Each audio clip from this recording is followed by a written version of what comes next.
یا اللہ، یہ شیر ابھی نہ اٹھے ورنہ مجھے کچا چبا جائے گا۔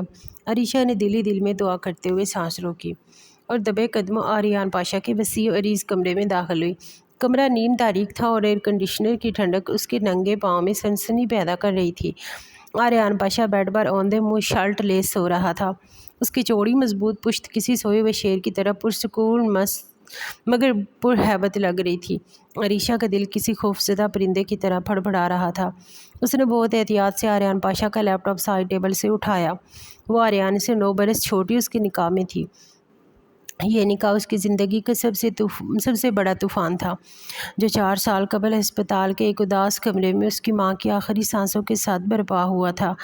آریان نے آج تک اسے ایک لفظ بھی نرمی سے نہیں بولا تھا۔ وہ اس کے لیے شوہر نہیں بلکہ ایک ظالم، سخت گیر سرپرست ثابت ہوا تھا، جس کی موجودگی سے ہی اس کی روح کانپتی تھی۔ وہ لیپ ٹاپ اٹھائے پنجوں کے بل چلتی ہوئی ڈریسنگ روم میں گھس گئی۔ اس نے جلدی سے لیپ ٹاپ آن کیا۔ اس کا دل اتنی زور سے دھڑک رہا تھا کہ اسے اپنی پسلیوں میں اس کی دھمک محسوس ہو رہی تھی۔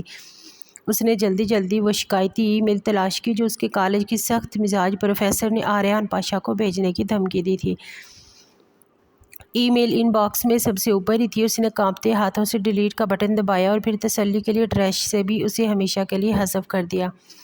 اس نے ایک لمبا سکر سانس لیا۔ مشن کامیاب ہو گیا تھا۔ وہ فاتحانہ انداز میں مسکراتی ہوئی پلٹی تھی کہ اس کی مسکراہٹ وہی جم گئی اور سانس حلق میں اٹک گیا۔ سامنے ڈریسنگ روم کے دروازے پر آریان پاشا سینے پر ہاتھ باندھے جھکا ہوا کھڑا اسے ہی دیکھ رہا تھا۔ اس کی گہری سیاہ آنکھوں میں نیند کا کوئی نشان نہیں تھا، وہاں صرف ایک سرد شکار کو دبوچنے والی چمک تھی۔ میں عریشہ کی زبان تالو سے چپک گئی۔ وہ مزید گھبرائی جب آریان لمبے ڈگ بھرتا اس کے قریب آیا اور اسے دیوار کے ساتھ لگا دیا۔ اس کا قد اور وجود عریشہ کے گرد ایک آہنی اثار بنا چکا تھا۔ تمہیں واقعی لگتا ہے کہ تم مجھے چکمہ دے سکتی ہو؟ عریشہ، اس کی آواز سرگوشی سے بھی زیادہ گہری اور خوفناک تھی۔ تمہیں کیا لگا تم میری کچھار میں آؤ گی، اپنا کام کرو گی اور میں سوتا رہوں گا؟ یہ خوف، یہ دہشت اس کی زندگی کا حصہ کیسے بنی؟ اس کی کہانی 4 سال پہلے شروع ہوئی تھی۔ وہ 10ویں جماعت کی ایک شوخ چنچل لڑکی تھی جس کی دنیا اپنی ماں اور سہیلیوں تک محدود تھی۔ پھر اچانک ان کی چھوٹی سی دنیا پر قیامت ٹوٹ پڑی۔ اس کی ماں رضیہ بیگم کو آخری سٹیج کا کینسر تشخیص ہوا۔ ڈاکٹروں نے جواب دے دیا تھا۔ رضیہ بیگم کو اپنی فکر نہیں تھی۔ انہیں اپنی اکلوتی بیٹی عریشہ کی فکر کھائی جا رہی تھی، جو ان کے بعد اس دنیا میں تنہا رہ جاتی۔ ان کی سب سے عزیز سہیلی ثریا بیگم جو ایک بہت بڑے بزنس ٹائکون کی بیوہ اور آریان پاشا کی ماں تھی، ان کی عیادت کے لیے ہسپتال آئیں۔ رضیہ بیگم نے روتے ہوئے ان کا ہاتھ تھام لیا۔ ثریا، میرے بعد میری بچی کا کیا ہوگا؟ یہ دنیا بہت ظالم ہے، اسے نوچ کھائے گی۔ ثریا بیگم نے انہیں تسلی دی۔ وہ میری بھی بیٹی ہے رضیہ، میں اسے اپنے ساتھ لے جاؤں گی۔ نہیں، رضیہ نے نفی میں سر ہلایا۔ لوگ ہزار باتیں بنائیں گے، میں مر کر بھی اپنی بیٹی پر کوئی حرف نہیں آنے دینا چاہتی۔ میری ایک آخری خواہش پوری کر دو ثریا، اپنی بیٹی کو میرے بیٹے کے نکاح میں دے کر اسے اپنے گھر کی عزت بنا لو۔ آریان سے اس کا نکاح کر دو۔ یہ سن کر ثریا بیگم ششدر رہ گئیں۔ آریان، جو اپنی مرضی کا مالک اور سخت مزاج تھا، وہ اس رشتے کے لیے کبھی نہ مانتا، لیکن اپنی مرتی ہوئی سہیلی کی آخری خواہش کو وہ رد نہیں کر سکتی تھی۔ انہوں نے فوراً آریان کو فون کر کے ہسپتال بلایا۔ آریان جب ہسپتال پہنچا اور اسے اپنی ماں کی بات کا علم ہوا تو اس نے صاف انکار کر دیا۔ امی، آپ ہوش میں تو ہیں؟ وہ مجھ سے 9 سال چھوٹی ہے، ایک بچی ہے، میں اس سے شادی نہیں کر سکتا۔ یہ میری زندگی ہے، یہ میری سہیلی کی آخری خواہش ہے۔ آریان، وہ مر رہی ہے، ثریا بیگم نے روتے ہوئے کہا۔ اگر تم نے میری بات نہ مانی تو میں سمجھوں کہ میرا کوئی بیٹا ہی نہیں۔ ماں کے آنسوؤں اور ضد کے آگے آریان بے بس ہو گیا۔ اس نے غصے سے دانت پیستے ہوئے ہاں کر دی۔ ہسپتال کے کمرے میں ہی قاضی کو بلایا گیا اور عریشہ، جو اپنی ماں کی حالت پر پہلے ہی رو کر نڈھال تھی، اسے جب بتایا گیا کہ اس کا نکاح ہو رہا ہے تو وہ سکتے میں آ گئی۔ اس نے روتے ہوئے اپنی ماں سے کہا، امی، یہ آپ کیا کر رہی ہیں؟ یہ تمہارے بھلے کے لیے ہے بیٹی۔ رضیہ نے کھانستے ہوئے کہا۔ آریان نے پتھر جیسے تاثرات کے ساتھ نکاح کے بول ادا کیے اور فوراً ہی بغیر کسی سے ایک لفظ کہے ہسپتال سے نکل گیا۔ یہ نکاح اس لیے بس ایک زبردستی کا بندھن تھا جسے وہ کبھی نبھانا نہیں چاہتا تھا۔ اس نکاح کے چند گھنٹے بعد ہی عریشہ کی ماں کا انتقال ہو گیا۔ وہ اپنی ماں کی لاش سے لپٹ کر روتی رہی۔ تدفین کے بعد ثریا بیگم اسے اپنے محل نما گھر پاشا والے لے آئیں۔ جس دن عریشہ کی ماں کی تدفین ہوئی اسی شام آریان پاشا 2 سال کے لیے بزنس مینجمنٹ کی اعلیٰ تعلیم کے لیے امریکہ چلا گیا۔ جیسے وہ اس جبری رشتے اور اس سے جڑی ہر یاد سے بھاگ جانا چاہتا ہو۔ اور عریشہ اس وسیع و عریض گھر میں اپنی تنہائی اور ایک انجارے مستقبل کے خوف کے ساتھ اکیلی رہ گئی۔ آریان کے جانے کے بعد پاشا کی بلند و بالا دیواریں عریشہ کو کاٹنے کو دوڑتی تھی۔ ثریا بیگم اس کا بہت خیال رکھتی، انہوں نے اسے کبھی ماں کی کمی محسوس نہ ہونے دینے کی پوری کوشش کی، لیکن عریشہ کے دل کا زخم بہت گہرا تھا، وہ اکثر ماں کو یاد کر کے روتی رہتی۔ اس کا دل پڑھائی سے چاٹ ہو گیا، وہ جو پہلے ایک اچھی طالبہ تھی اب کتابیں اسے دشمن لگتی تھی۔ اس نے بڑی مشکل سے رو دھو کر 10ویں جماعت کا امتحان پاس کیا۔ جب رزلٹ آیا اور وہ بمشکل سیکنڈ ڈویژن میں پاس ہوئی تو اس نے ثریا بیگم سے صاف کہہ دیا، مامی مجھے آگے نہیں پڑھنا، میرا دل نہیں لگتا۔ ثریا بیگم نے اسے پیار سے اپنے پاس بٹھایا، بیٹا ایسے نہیں کہتے، تعلیم بہت ضروری ہے لیکن میرا بالکل دل نہیں کرتا، میں کیا کروں؟ عریشہ نے بچوں کی طرح منہ بسور کر کہا۔ ثریا بیگم مسکرائیں، تمہیں پتہ ہے آریان کو پڑھی لکھی سلجھی ہوئی اور خود اعتماد لڑکیاں بہت پسند ہیں، وہ کہتا ہے کہ تعلیم انسان کو شعور دیتی ہے۔ یہ سن کر عریشہ نے فوراً فیصلہ بدل لیا۔ اس کے نوعمر دل میں کہیں نہ کہیں یہ خواہش چھپی تھی کہ آریان اسے قبول کر لے، شاید اگر وہ پڑھ لکھ جائے تو وہ اسے پسند کرنے لگے۔ اسی ایک امید پر اس نے کالج میں داخلہ لے لیا، لیکن امید کے سہارے پڑھائی نہیں ہوتی۔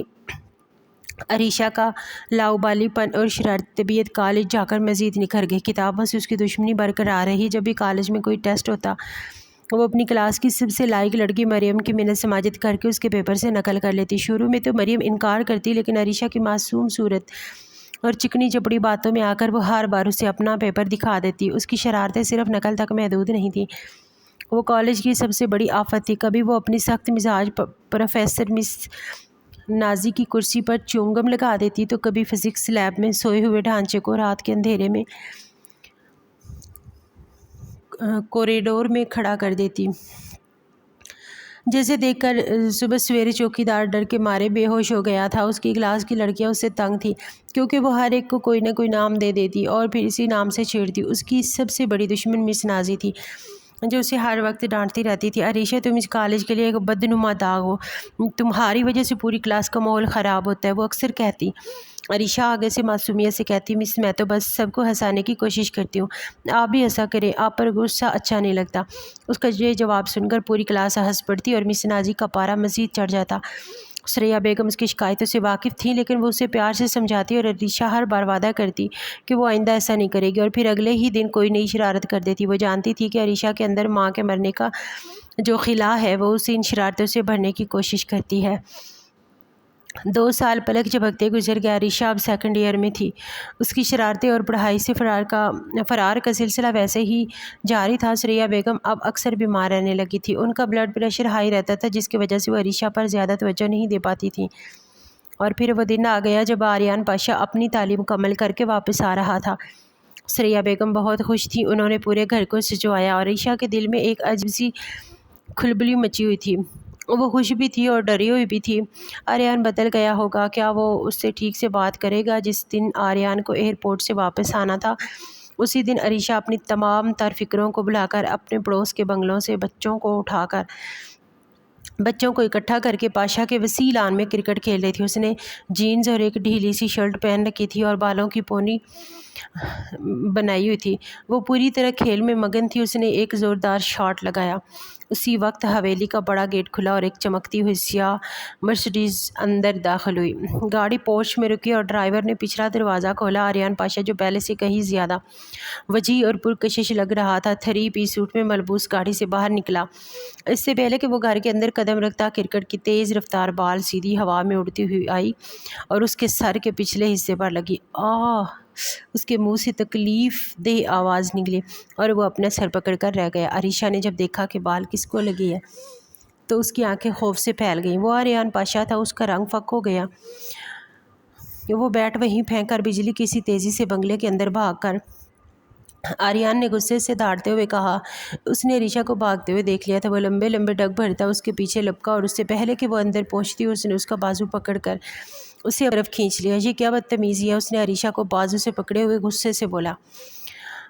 یہ گھر ہے یا کھیل کا میدان؟ اور تمہارا حلیہ کیا ہے؟ اس کی نظریں عریشہ کے جینز اور شرٹ پر تھیں۔ عریشہ کی تو جیسے زبان ہی اٹک گئی تھی۔ 2 سال بعد اس کا استقبال اس طرح ہوگا اس نے سوچا بھی نہیں تھا۔ اس کی آنکھوں میں آنسو آ گئے۔ جواب دو! آریان کی داڑھ پر وہ کانپ گئی۔ وہ میں کھیل رہی تھی تو کیا گھر کے اندر کھیلا جاتا ہے، اور وہ بھی لڑکوں کے ساتھ؟ اس کی آواز میں حقارت تھی۔ شرم نام کی کوئی چیز ہے تم میں؟ یہ کہہ کر اس نے جھٹکے سے اس کا بازو چھوڑا اور اندر چلا گیا۔ عریشہ وہیں کھڑی آنسو بہاتی رہ گئی۔ اس کے دل میں جو چھوٹی سی امید جاگی تھی وہ پہلے ہی لمحے میں ٹوٹ کر کچی کچی ہو گئی تھی۔ آریان پاشا نہیں بدلا تھا، وہ پہلے سے بھی زیادہ سخت اور ظالم ہو گیا تھا۔ آریان پاشا کی واپسی نے پاشا کی پرسکون فضا میں ایک تناؤ پیدا کر دیا تھا۔ وہ گھر تو آ گیا تھا لیکن اس کا رویہ سب کے ساتھ، خاص طور پر عریشہ کے ساتھ، انتہائی سرد اور فاصلے والا تھا۔ وہ دن بھر اپنے آفس میٹنگز میں مصروف رہتا اور رات کو دیر سے گھر لوٹتا۔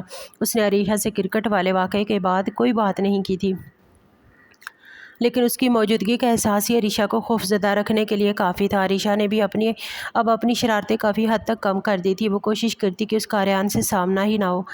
وہ اس کے گھر آنے سے پہلے اپنے کمرے میں چلی جاتی اور صبح اس کے جانے کے بعد نکلتی۔ ثریا بیگم اپنے بیٹے اور بہو کے درمیان اس سرد جنگ کو محسوس کر رہی تھی۔ انہوں نے کئی بار آریان سے بات کرنے کی کوشش کی کہ بیٹا وہ تمہاری بیوی ہے، اس سے اس طرح اجنبیوں جیسا سلوک مت کرو۔ امی پلیز، آریان نے بیزاری سے جواب دیا۔ آپ جانتی ہیں کہ وہ نکاح کن حالات میں ہوا تھا۔ میں اسے اپنی بیوی تسلیم نہیں کرتا۔ میرے لیے وہ صرف آپ کی ذمہ داری ہے، اس سے زیادہ کچھ نہیں۔ یہ سن کر ثریا بیگم کا دل دکھتا لیکن وہ خاموش ہو جاتی۔ وہ جانتی تھیں کہ آریان کو منانا آسان نہیں ہے۔ کچھ ہفتوں بعد ثریا بیگم کی طبیعت اچانک بہت خراب ہو گئی۔ ان کا بلڈ پریشر خطرناک حد تک بڑھ گیا اور ڈاکٹر نے انہیں مکمل بیڈ ریسٹ کا مشورہ دیا۔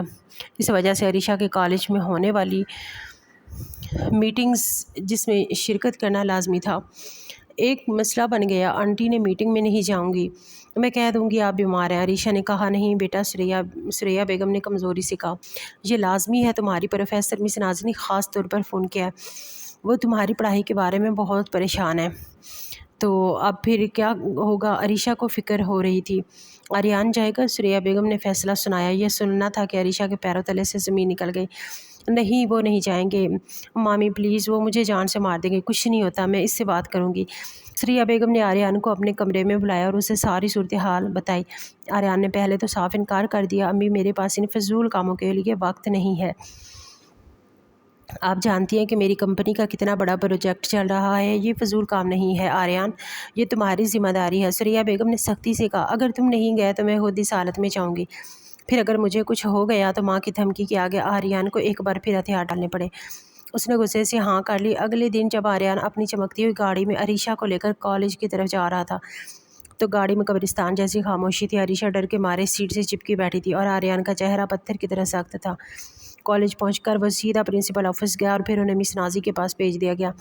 مس نازی جو عریشہ سے پہلے ہی بہت تنگ تھی، آریان جیسے وجیح اور بامروب اس شخص کو دیکھ کر کچھ لمحوں کے لیے مرعوب ہو گئیں، لیکن پھر انہوں نے شکایات کا ایک لامتناہی دفتر کھول دیا۔ مسٹر پاشا، مجھے افسوس سے کہنا پڑ رہا ہے کہ آپ کی بیوی اس کالج کی سب سے غیر ذمہ دار اور بدتمیز طالبہ ہیں۔